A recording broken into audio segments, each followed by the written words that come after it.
Hi ghostly deadly friends, hope everyone is fine. Guys, आज हम बात करने वाले हैं कॉन्जरिंग 3 के बारे में, the devil made me do it. तो गाइस काफ़ी लोगों ने मुझसे ये कहा कि आप इस कॉन्जरिंग 3 को एक्सप्लेन करो, क्योंकि अभी इसका ट्रेलर आया है रिसेंट और बहुत से लोग कंफ्यूज हैं कि ये कॉन्जरिंग बाकी जो कॉन्जरिंग सीरीज़ आई थी उसका ये पार्ट है, थर्ड पार्ट, या फिर कैसे कनेक्टिविटी है, उसकी सीरीज़ है, क्या है। लेट मी टेल यू कि कॉन्जरिंग 3 टेक्निकली कॉन्जरिंग यूनिवर्स की थर्ड फिल्म है गाइस। तो इसके जो मेन लीड करेक्टर्स हैं एड वॉरेन एंड लॉरेन हैं, जिनका किरदार पैट्रिक विल्सन और वेरा फर्मिगा निभा रहे हैं। गाइस ये जो एड वॉरेंस थे ये वर्ल्ड्स के बेस्ट पैरानॉर्मल रिसर्चर रह चुके हैं। आई मीन थे, बोथ आर पास्ड अवे। तो जो आगे इन सब पूरी कॉन्जरिंग यूनिवर्स की स्टोरी है ना गाइस, इनके ट्रू बेस्ड केस से रिलेटेड है। जो केसेस हैं इनकी ट्रू लाइफ से रिलेटेड हैं। तो मैं आपको बता देती हूँ, कॉन्जरिंग जो 2 कॉन्जरिंग्स रह चुकी हैं उसको जेम्स वॉन ने डायरेक्ट किया है, और जो कॉन्जरिंग 3 है the devil made me do it उसको माइकल चार्ल्स ने डायरेक्ट किया है, जो कि already the cursed of la Llorona and the exorcist movie के डायरेक्टर रह चुके हैं। तो गाइस बेसिकली ये एक चिलिंग हॉरर स्टोरी है, एक रहस्यमय मर्डर और evil experience you can say. तो guys Ed Warrens and Lorraine का ये एक बहुत ही भयानक केस था। इससे ये उनका रियल लाइफ एक्सपीरियंस था गाइस। जो ये केस था इस मूवी में एक्चुअली रियल लाइफ बेस्ड है ये, और ये कहानी एक यंग बॉय की स्टोरी से, उसकी लड़ाई से स्टार्ट होती है और उनको कुछ ऐसी चीज़ों पे ले जाती है जो कि वो पहले कभी देख चुके होते अपने लाइफ में, वॉरेंस गाइस। तो मैं ये बताना चाहूँगी, जो अब तक की कॉन्जरिंग सीरीज़ है वो वॉरेंस की रियल लाइफ पे बेस्ड है। जितने भी अब तक केसेस हुए हैं कॉन्जरिंग में आपने देखे होंगे। तो गाइज़ अब जो ये कॉन्जरिंग 3 आ रही है the devil made me do it, वो अब तक का एक न्यू चैप्टर होगा इनकी कॉन्जरिंग सीरीज़ का। ये मूवी ना गाइज़ लास्ट ईयर सितंबर में 2020 में आने वाली थी, तो due to covid pandemic situations तो इसको डिले कर दिया गया। तो अब ये इस साल आ रही है और इसका नाम पहले कॉन्जरिंग 3 ही रखा जा रहा था, अब इसको बदल के the devil made me do it रखा गया है गाइज़।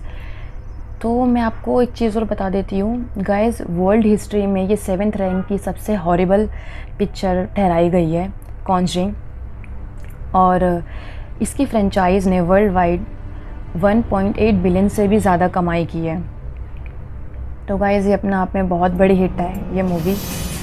तो मैं एक्सप्लेन करती हूँ कि जो कॉन्जरिंग हम बात करते हैं, जो कॉन्जरिंग की ये जो कॉन्जरिंग 3 आने वाली है गाइस, ये 4th of June 2021 में आने वाली है और ये HBO Max पे रिलीज़ होगी। तो गाइस इसका जो स्टोरी का मेन पात्र है वो आर्ने जॉनसन के ऊपर है गाइस। वो किसी का मर्डर कर देता है, अपने लैंडलॉर्ड का, अपने मालिक का मर्डर कर देता है, और ही सेड कि the devil made me do it, ये मुझे एक डेविल ने करवाया है मेरे से, मैंने उसका मर्डर नहीं किया। तो गाइस यहीं से मूवी टर्न लेती है। गाइस यहाँ हम देखते हैं आर्ने जॉनसन ने अपने लैंडलॉर्ड का मर्डर कर दिया था, तो ये केस कोर्ट तक जाता है। कोर्ट में जाने के बाद वहाँ पे वो बोलता है कि the devil made me do it, और ये सब मुझसे शैतान ने करवाया है, मैंने किसी का मर्डर नहीं किया है। तो गाइज़ ये अपने आप में एक बहुत बड़ा केस बन गया था, जिसके ऊपर एक कॉन्जरिंग जैसी मूवी बन गई।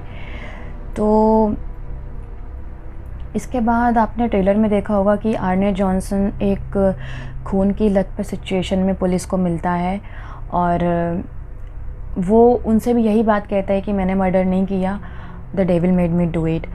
तो गाइस ये आपने देख लिया होगा ट्रेलर में सीन, जब ट्रेलर स्टार्ट होता है तो आर्ने जॉनसन ही है वहाँ पे, जो बहुत ही वियर्ड सिचुएशन में पुलिस को मिलता है, कहीं से भाग रहा होता है रोड साइड पे। तो गाइस लोगों को ट्रेलर अभी कुछ ज़्यादा समझ में आ ही रहा है, तो मैं यहाँ पे एक्सप्लेन करती हूँ स्टार्टिंग से क्या हुआ था, ये स्टोरी कहाँ से स्टार्ट हुई थी। लेट मी एक्सप्लेन यू ये बात 1980 के मिड से स्टार्ट होती है। एक गैट्ज़ेल फैमिली है जो कि ब्रुकलिन नामक शहर में शिफ्ट होती है। तो मैं बता देती हूँ, इस फैमिली में गाइस 4 मेंबर होते हैं। गैट्ज़ेल, उसकी वाइफ, उसकी बेटी और उसका बेटा। तो गाइस यहाँ पे उसकी बेटी का नाम डेबी है, उसका छोटा बेटा है डेविड गैट्ज़ेल। तो वो न्यू घर में शिफ्ट होते हैं। न्यू घर में शिफ्ट होने के बाद कुछ दिनों बाद उनका छोटा बेटा डेविड, जो कि अराउंड 11 इयर्स की एज होगी, तो गाइस क्या होता है कि ना वो उसको जब वो अपने रूम में सोता था ना, उसे डेली कुछ वियर्ड, कुछ ऐसा साउंड और फील होता था अपने रूम में कि जैसे उसे कुछ देख रहा है, उसने कुछ महसूस किया हो।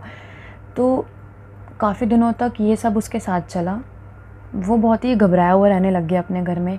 उसे हर रात ऐसे लगता था कि उसको कोई देख रहा है, उसके रूम में कोई है। एक दिन उसे अचानक उसकी एक दिन रात में उसकी नींद खुलती है, डेविड गैट्ज़ेल की, जो छोटा बच्चा है। तो वो ये देखता है कि उसके रात में ना उसके रूम में ना चेयर पे कोई एक बूढ़ा आदमी बैठा हुआ है। ये देख वो बहुत घबरा जाता है, वो चिल्लाता है और उसकी चीख सुनकर उसके पेरेंट्स उसके पास आते हैं, उससे पूछते हैं, लेकिन रूम में कोई भी नहीं होता। डेविड के अलावा कोई भी रूम में नहीं होता। डेविड घबराया हुआ रहने लग जाता है। वो अपने पेरेंट्स से बात करने की कोशिश करता है। वो बताता है उनको कि मुझे हर रात कुछ इस रूम में कुछ वियर्ड फील होता है। मुझे ऐसा लगता है कि कुछ एक बूढ़ा आदमी है जो मुझ पे नज़र रखे हुए है। तो गाइस क्या है, फैमिली जो उसके पेरेंट्स हैं वो इतना लाइटली लेते हैं उसकी बात को। वो सोचते हैं कि शायद ये मजाक कर रहा है या फिर न्यू जगह भी शिफ्ट हुए हैं तो वो उस पर असर हुआ है न्यू जगह का, वो एडजस्ट नहीं हो पा रहा है। तो फैमिली इतना ध्यान नहीं देखती उसकी बातों में। तो कुछ दिन बीतते हैं, धीरे धीरे करके ना क्या होता है गाइस, डेविड की हालत ना बिगड़ने लग जाती है। उसे अब वो बूढ़ा आदमी रात की जगह जगह दिन में भी दिखाई देने लग जाता है। अब वो बहुत ही डरा सहमा सा अपने घर में ही रहने लग जाता है, किसी से बात नहीं करता। ये देख उसके पेरेंट्स डॉक्टर को कॉल करते हैं और डॉक्टर्स ट्रीटमेंट के बाद भी उसकी तबीयत में कोई सुधार नहीं आता। तो काफ़ी दिनों बाद अब उसकी हालत बहुत ज़्यादा, वो बीमार भी रहने लग गया। तो वो अपने पेरेंट्स से बताने की भी कोशिश करता है कि मुझे यहाँ पे एक बूढ़ा आदमी दिखाई देता है, वो मुझसे बात करने की कोशिश करता है। पर ये सब देखते हुए क्या जो उसके पेरेंट्स हैं, गैट्ज़ेल फैमिली, वो पास के चर्च में एक प्रीस्ट को बुला के लाते हैं। तो वो प्रीस्ट उसका कुछ रिचुअल करता है उसके घर में और शुद्धिकरण करता है गाइस। लेकिन यहाँ पे भी कुछ ठीक नहीं होता, हालात और बिगड़ते जाते हैं।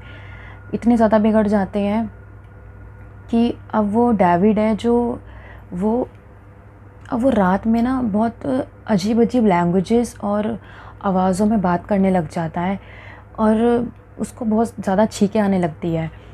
तो ये देख उसके पेरेंट्स घबरा जाते हैं बहुत ज़्यादा कि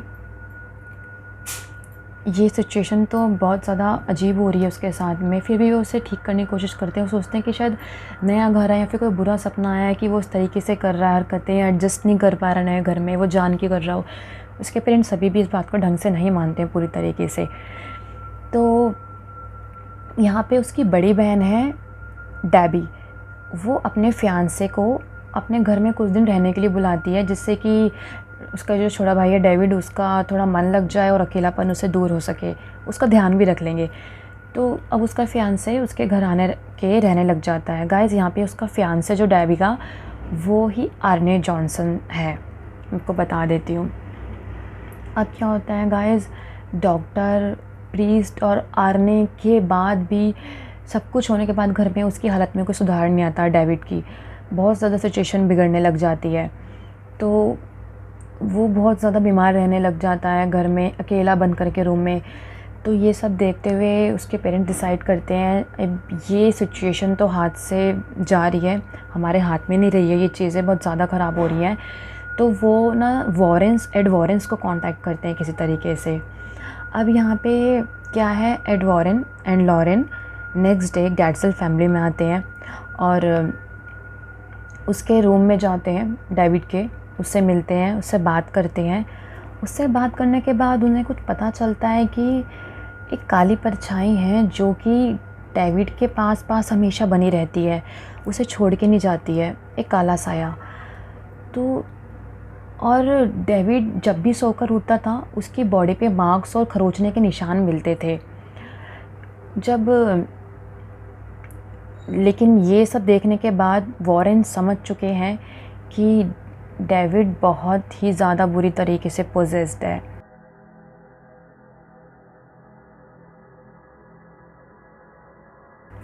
एड वॉरेंस और लॉरेन के द्वारा एग्ज़ामाइन करने पर यह पता चलता है कि गाइस डेविड के ऊपर एक नहीं, दो नहीं, पूरे 43 डीमंस का साया था।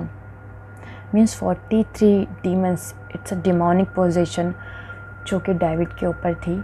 तो गाइस एड वॉरेन क्या करते हैं, एक प्रीस्ट को बुला के लाते हैं और 3 से 4 बार कम से कम एक्सॉर्सिज्म डेविड के ऊपर करवाते हैं। अब डेविड ठीक हो जाता है इसके बाद। तो गाइस जब ये एक्सॉर्सिज्म हो रहा था ना, इसके दौरान एक बहुत ही अजीब बात होती है। डेविड की बड़ी बहन का फियांसे जो कि आर्ने जॉनसन है, वो ही एक्चुअली उस टाइम कुछ ऐसी हरकत करता है, वो ही इस पूरे केस का एक मूल कारण बनती है। मैं आपको बता देती हूँ, जब ये एक्सॉर्सिज्म हो रहा था ना, तो इस एक्सॉर्सिज्म के दौरान जब वॉरेंस डेविड का एक्सॉर्सिज्म कर रहे थे, इसके दौरान डेविड को बहुत ज़्यादा तकलीफ़ हो रही थी क्योंकि उस पर बहुत ज़्यादा डीमंस थे। तो उसकी हालात को देखते हुए बहुत ज़्यादा छींक रहा था, उसकी हालत बहुत ज़्यादा मरने जैसी हो गई थी। तो ये देखते हुए आर्ने जॉनसन उसके पास आता है और वो एक चुनौती देता है डीमंस को कि तुम आत्माएं, तुम कमज़ोर हो जो एक बच्चे के शरीर में आके हक जमा रही हो, अगर तुम में इतनी हिम्मत है तो तुम मेरे अंदर आके दिखाओ। तो गाइस बस ये बात से वो उस टाइम ये बात बोलता है। तो इसके बाद क्या होता है, वॉरेंस के एक्सॉर्सिज्म के बाद डेविड की हालत में सुधार आ जाता है, वो ठीक हो जाता है। तो आफ्टर दिस सिचुएशन जो डेविड की बहन है डेबी और आर्ने एक न्यू घर में शिफ्ट हो जाते हैं डेविड को लेकर कि अब वो सब तो ठीक हो चुका है। लेकिन गाइस कुछ भी ठीक नहीं हुआ था, सारी सिचुएशन अब ही क्रिएट होने चालू होती है। नए घर में आने के बाद डेबी का जो फियांसे है आर्ने जॉनसन, उसके बिहेव में बहुत बुरी तरह चेंजेस आने लग जाते हैं गाइस। मतलब अब वो चिड़चिड़ा सा रहने लग जाता है, सामान घर में तोड़ता है और अजीब से लैंग्वेज में बात करना चालू कर देता है। वही सेम चीज़ें उसके साथ होने लग जाती हैं जो डेविड के साथ हुई थी। तो गाइस उसे लगता है, उसकी फियांसे को लगता है डेबी को कि शायद डेविड का असर है, वो उस एक्सॉर्सिज्म से अब तक निकल नहीं पाया है, वो लाइटली लेती है। तो कुछ टाइम बाद हालात बिगड़ने लग जाते हैं, उसे रातों में छींक आने लगती है और उसे फिर से रात में कुछ अपने रूम में महसूस होने लगता है आर्ने को कि शायद कोई है जो उसे देख रहा है। वही सारी सिचुएशन होती है जो डेविड के साथ होती थी, वो आर्ने के साथ हो रही है यहाँ पे गाइस। तो अब उसकी भी हालत बहुत ज़्यादा बिगड़ने चालू हो जाती है, वो बीमार रहने लग जाता है और चिड़चिड़ा सा, किसी से बात नहीं करता, घर में बंद रहने लगता है। तो गाइस ये सब देखते हुए डेबी जो उसकी फियांसे है, वो घर में एक पार्टी प्लान करती है, फ्रेंड्स पार्टी, कि शायद आर्ने का थोड़ा मूड ठीक कर सके। उस रात वो पार्टी प्लान करती है डिनर घर पे, उसमें डेविड, उसका छोटा भाई आर्ने, उसके कुछ फ्रेंड्स और घर का लैंडलॉर्ड शामिल होते हैं।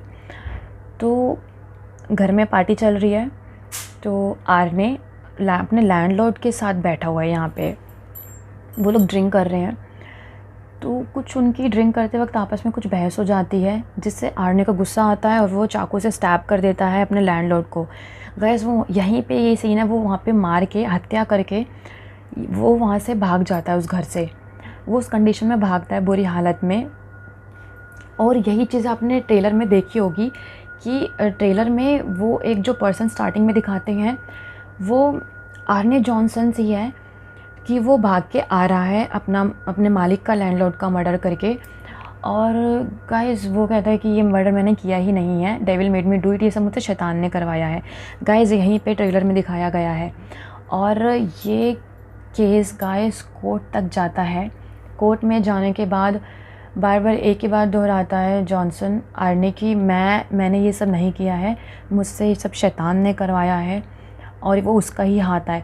लेकिन गाइस कोर्ट में तो आप लोगों को पता है भगवान का ही कानून माना जाता है, भगवान को ही, डेविल जैसे में कोई चीज़ नहीं मानी जाती है, कोई सबूत नहीं। तो ये सब सुनते हुए कोर्ट ना 20 साल की सज़ा सुनाती है आर्नी को, बट आर्नी के अच्छे बिहेव को देखते हुए 5 साल में ही कोर्ट उसे रिहा कर देती है जेल से। तो गाइज़ ये उस टाइम का बहुत बड़ा केस था कि पूरे अमेरिका को हैरान कर दिया था इस केस ने कि उसने ऐसा क्यों बोला कोर्ट में, the devil made me do it. तो गाइज़ एक बार फिर से वॉरेंस इस केस में उतरते हैं।